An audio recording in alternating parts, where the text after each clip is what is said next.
Hey, hello, and welcome back. I am Debbie Peterson of Getting to Clarity, and this is another episode of the Getting to Clarity Show.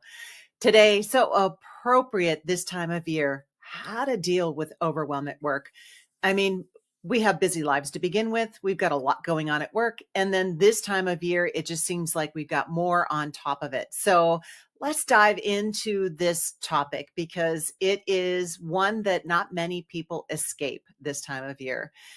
It is a challenge, and it's something that most professionals face.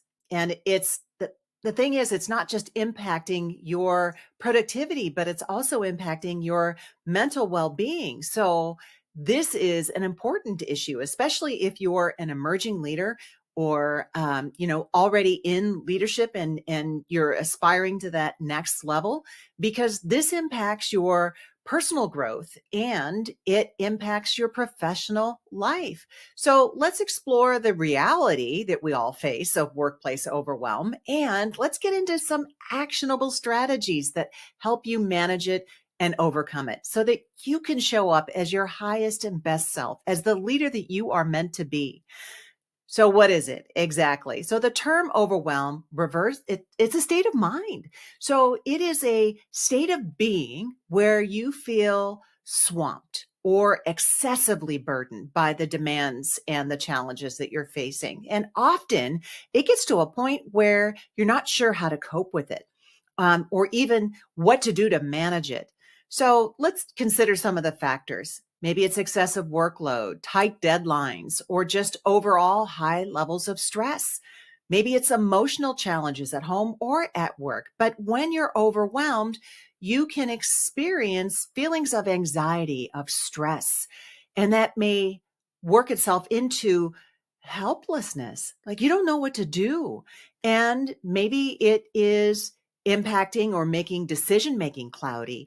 Maybe you just don't know how to prioritize anything because you've got so much on your plate, and productivity then can take a dive. And so, especially this time of year, how do you stay in a place where you can feel mentally and physically well with everything that you have to deal with? So let's dive into some strategies. Number one, prioritize and delegate. This time of year, whatever you can do to get things off of your plate, go for it. So start by identifying what are the most important and urgent tasks that you need to focus on personally and professionally. Okay. And then do a brain dump. So get that list out of your head. And then what your job is to realistically look at that list and say, okay, what absolutely must I handle?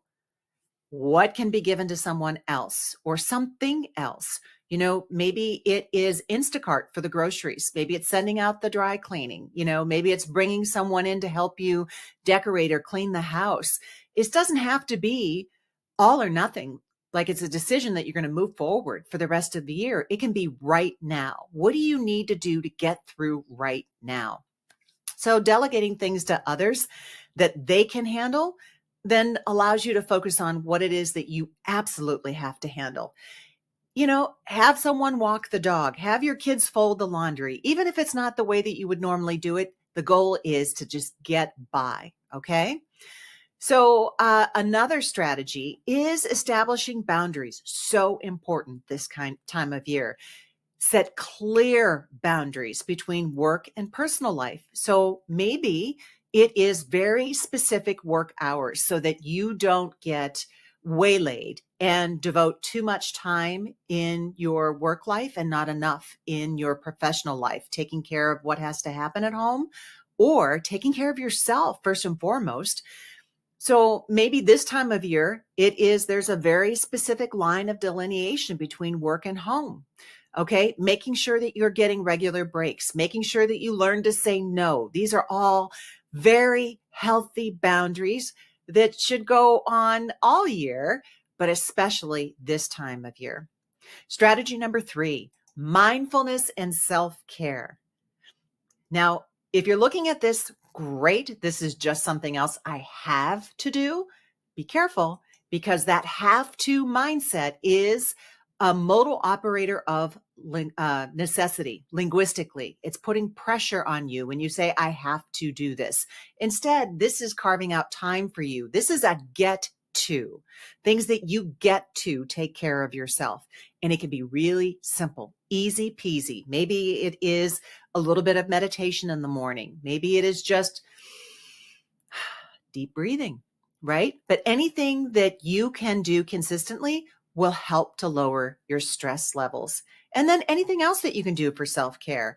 Maybe it is taking a walk, getting some exercise, doing the massage. I've got one scheduled this Friday, so I'm walking the talk with you. Number 4, seeking support. Don't hesitate to seek support from people that you know, friends, colleagues, mentors, or even a professional coach like me. One of the biggest things that I do to help my clients is to help them get what's in their head out so that we can actually see what all the pieces are and then what we're going to do with it as a result. So seeking that outside support is not a weakness. It is smart strategy for you. Okay, so take these into consideration. And what is it that you can pick up and do something with? It's adapting. It's continuous learning is what it is when you take into consideration these new strategies. So to begin, choose one and then commit to it for a week in your professional life. Okay. Start your day maybe by prioritizing your tasks. Maybe it's a short mindfulness exercise, that you get into either at home or when you get into the office. And then just pay attention. How does that make you feel? How does it impact your stress levels or your efficiency? Okay. But it's not just about work, is it?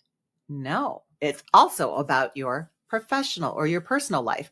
So when you are faced with overwhelm at work, a lot of times we put a lot of our energy into that. And then it's really easy to lose sight of who you are and what's important to you personally. So here's an additional strategy, a bonus strategy, if you wish.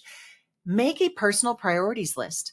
So these are the things that are important to you in your personal life outside of work.